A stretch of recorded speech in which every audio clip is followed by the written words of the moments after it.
Now to an update on a story that sounds like it's straight out of a Hollywood movie, but instead this one is real and it happened here in our area.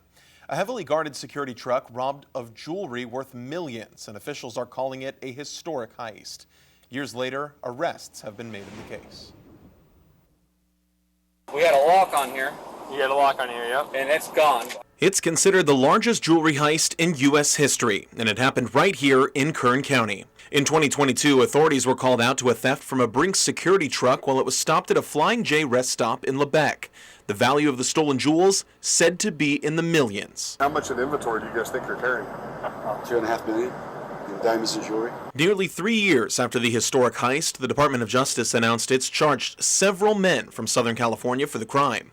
According to a newly released federal indictment, on July 10, 2022, 3 men, Carlos Mestanza, Pablo Lugo, and Jorge Alban, scouted out the Brinks truck, which was leaving an international jewelry show in San Mateo and headed to Pasadena. The men then followed the security truck for 300 miles while it made a stop in Buttonwillow and then again in Lebec.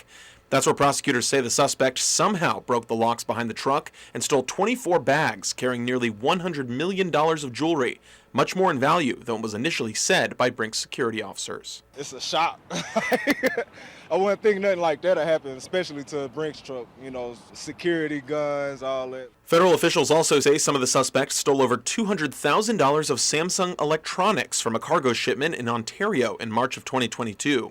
Those same people then took nearly $60,000 worth of Apple AirTags from a box truck, all while holding the driver at knife point.